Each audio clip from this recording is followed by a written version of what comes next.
Halo cuy, selamat datang di channel February Plays di sini. Dan dalam kesempatan kali ini, Ogut bakalan melanjutkan pembahasan cerita film yang kemarin, yaitu lanjutan dari film The Girl Who Killed Her Parents. Kalau kemarin kan dari versi cowoknya nih. Nah sekarang Ogut bakalan ngebahas dari versi ceweknya, yang mana dalam versi cowoknya kalau pacarnya ini yang bernama Susan sengaja memanfaatkan dia untuk membunuh orang tuanya. Dan perlu diketahui juga kalau film ini tuh diangkat dari kisah nyata tentang pasangan yang tega membunuh orang tuanya akibat percintaan mereka tidak direstui dalam versi cowoknya. Tapi apakah versi cowok akan sama dengan versi si cewek? Kalau belum nonton yang versi si cowoknya, bisa cek link deskripsi di bawah ini ya cuy. So nggak pakai lama-lama lagi, langsung aja pasangkan headset kalian dan kita mulai ke videonya.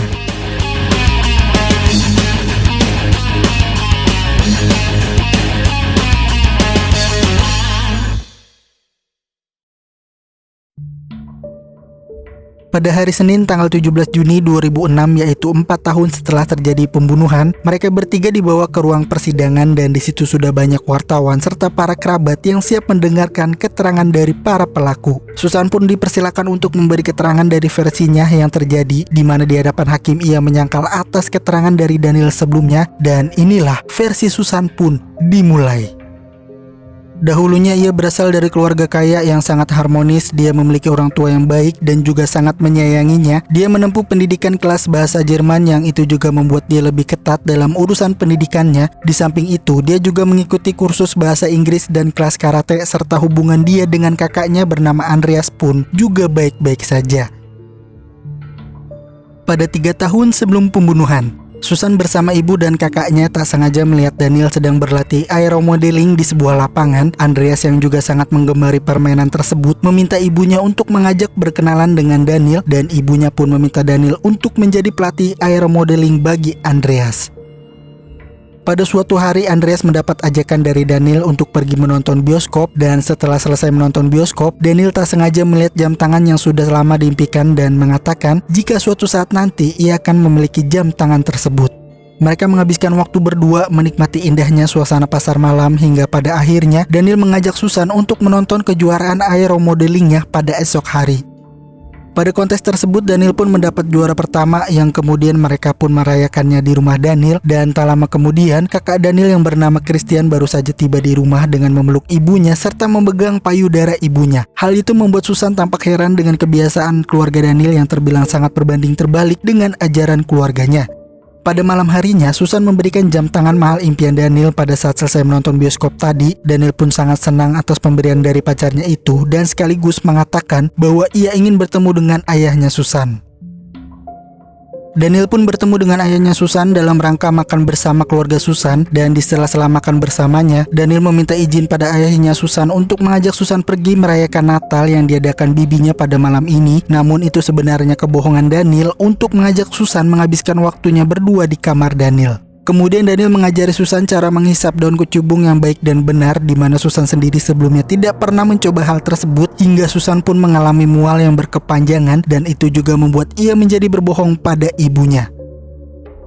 Pada suatu ketika keluarga Susan mendatangi keluarga Daniel untuk makan malam bersama, di mana keluarga Susan terlihat seperti ilfil dengan sajian yang diberikan keluarga Daniel. Dan tidak sampai di situ juga, di dalam perjalanan pulang ayahnya Susan masih mengeluh atas sajian yang diberikan keluarga Daniel, di mana keluarga terpandang dan terkaya hanya diberikan makan pizza, dan itu juga membuat kedua orang tua Susan merasa Daniel bukanlah calon menantu idaman. Ibunya Susan pun mengatakan jika Daniel sangat berbanding terbalik dengan dunia Susan, yang mana Susan adalah anak yang rajin, kaya raya, dan berpendidikan tinggi, sedangkan Daniel hanya seorang instruktur aeromodeling. Suatu ketika Daniel merayakan hari ulang tahunnya, yang mana Susan memberikan hadiah berupa kacamata pada Daniel, dan setelah selesai merayakan pesta ulang tahunnya, Daniel mengajak Susan untuk merujak di kamarnya. Namun Susan menolak ajakan Daniel tersebut hingga Daniel pun menjadi sangat marah. Dengan penuh rayuan mautnya, Daniel pun merayu Susan untuk melakukan pengerujakan, di mana hal itu membuat Susan dengan keterpaksaan dan untuk pertama kalinya memberikan keperawanannya pada seorang pria. Hal buruk yang dilakukan Daniel pun berlanjut ketika Daniel merayu Susan agar meninggalkan kelas karatenya dengan embel-embel kata-kata cinta yang diberikan pada Susan. Susan yang sudah sangat mencintai Daniel pun menuruti kemauan Daniel hingga Susan mulai terbiasa dengan pengerujakannya bersama Daniel. Kedua orang tua Daniel terlihat sangat mendukung hubungan mereka, di mana ketika kedua orang tua Daniel seringkali membiarkan mereka berduaan di kamar. Ditambah lagi saat Daniel mengatakan akan dibelikan mobil oleh Susan untuk perjalanan mereka berdua liburan ke sebuah pantai, dan itu membuat kedua orang tua Daniel lebih-lebih menyetujui hubungan mereka. Mereka berdua pun pergi ke sebuah pantai menggunakan mobil yang dibelikan Susan. Mereka berdua sangat menikmati pantai tersebut, ditambah lagi dengan adegan-adegan pengerujakan di sana. Namun hal yang berbanding terbalik dari pengakuan Daniel sebelumnya, yang mana biaya liburan mereka semua dibayarkan oleh Daniel dengan menyisihkan sebagian pendapatannya dari hasil aeromodelingnya. Akan tetapi dari versi Susan ini, biaya liburan mereka semua dibayarkan oleh Susan dengan menaruh uangnya di dalam dompet Daniel tanpa sepengetahuan Daniel sendiri. Ya seolah-olah Daniel yang bayar gitu, padahal mah duitnya duit Susan. Susan pun mengatakan jika Daniel memang secara tidak langsung meminta uang padanya, akan tetapi Daniel seringkali mengatakan jika ia ingin memiliki barang-barang yang dilihatnya. Ia lebih tepatnya sebagai sindiran agar Susan membelikannya, dan ucapan Susan itu pun membuat ayah Daniel sangat marah dan keluar dari ruang persidangan. Bukan hal itu saja biaya yang dikeluarkan Susan untuk Daniel. Selama hubungan toksik mereka, Susan seringkali mencuri uang orang tuanya untuk biaya pembelian mobil, handphone baru, serta merenovasi kamar tidurnya Daniel, dan masih banyak lagi keperluan Daniel yang dibiayai oleh Susan. 2 tahun sebelum pembunuhan, ibunya Susan memarahi anaknya yang baru saja pulang dari kelas karatenya, di mana ibunya mengatakan bahwa ia mendapat teguran dari guru karatenya dikarenakan Susan seringkali tidak mengikuti kelas karatenya. Hal itu pun membuat ibunya beranggapan bahwa anak perempuan kesayangannya itu menjadi berubah ketika mengenal Daniel dan meminta Susan untuk menjauhi Daniel. Namun dalam hal ini Susan mengatakan bahwa ia sangat mencintai Daniel. Ibunya pun tampak heran dengan perkataan Susan tersebut, hingga ibunya melontarkan pertanyaan, apakah kamu pernah berhubungan seks dengan dia? Dan Susan pun berbohong pada ibunya dengan mengatakan bahwa ia tidak pernah melakukan hal tersebut, yang kemudian ibunya pun melarang Susan untuk bertemu dengan Daniel. Suatu ketika Daniel sangat marah pada Susan, di mana ia merasa bahwa orang tua Susan mencoba memisahkan mereka berdua dengan membawa Susan liburan ke Eropa, dan mengatakan Susan bukanlah anaknya, melainkan seperti peliharaan orang tuanya. Susan sudah sangat mencintai Daniel, yang mana ketika liburan di Eropa pun Susan setiap detik mencoba menghubungi Daniel, namun tidak pernah mendapat respon dari Daniel. Dan ketika pulang dari Eropa pun Susan membelikan handphone baru untuk Daniel. Di sebuah klub malam pada saat itu Susan tidak membawa uang untuk Daniel. Daniel pun menjadi marah dan mengatakan bahwa ia sangat benci pada orang tua Susan, sekaligus mulai merasuki pikiran Susan dengan mengatakan hal-hal yang membuat Susan juga membenci kedua orang tuanya. 1 tahun sebelum pembunuhan, Susan yang saat itu berada di sekolah sangat takut dan panik dikarenakan hasil ujiannya tidak memenuhi standar untuk masuk ke perguruan tinggi yang diimpikan kedua orang tuanya. Daniel yang berada di dekatnya pun mencoba untuk menenangkan Susan, akan tetapi ayah Susan sudah mengetahui bahwa Susan tidak berhasil masuk ke perguruan tinggi impiannya, sehingga ayahnya sangat marah dan menganggap Daniel adalah penyebab kehancuran anaknya tersebut. Ayahnya pun melarang Susan dan Andreas untuk bertemu dengan Daniel, namun Susan yang sudah dibutakan cinta membela Daniel dengan sebegitunya hingga sang ayah dengan keterpaksaannya menampar wajah Susan.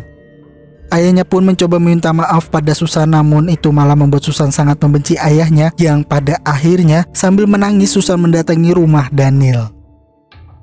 Pada suatu hari keluarga Susan sedang makan bersama, dan di sela-sela makan mereka, Susan menyampaikan pada orang tuanya bahwa hubungan ia dengan Daniel sudah berakhir, dengan alasan Susan telah sadar serta ingin lebih fokus pada karirnya dan masa depannya. Mendengar hal itu pun kedua orang tua Susan sangat senang, akan tetapi semua penyampaian Susan itu adalah kebohongan yang direncanakan Daniel agar Susan tidak ikut pergi ke Jerman bersama orang tuanya selama 1 bulan, sehingga Daniel dengan leluasa menginap di rumah Susan selama orang tuanya Susan pergi.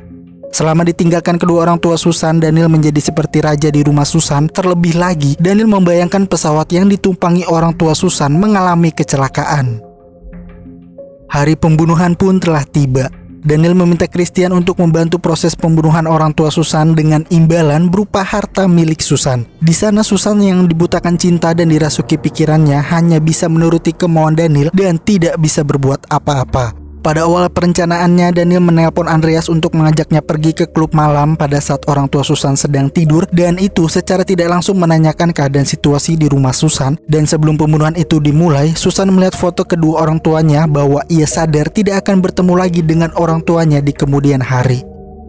Kemudian Susan mendatangi rumah Daniel. Di sana ia diajak ayahnya Daniel untuk memperbaiki komputer ayahnya yang rusak. Sementara itu Daniel mempersiapkan batang besi dari workshopnya sebagai alat untuk membunuh orang tuanya Susan. Setelah itu mereka pergi ke klub malam untuk menjemput Christian, sedangkan Andreas ditinggal sendiri di klub tersebut.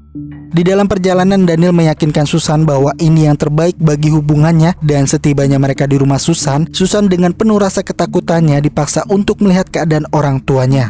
Kemudian Susan pun pergi ke kamar orang tuanya, namun saat ia ingin kembali, Daniel beserta Christian sudah berada di kamar orang tuanya, dan pada akhirnya pembunuhan yang menggemparkan semua kabar berita di negara Brazil itu pun terjadi.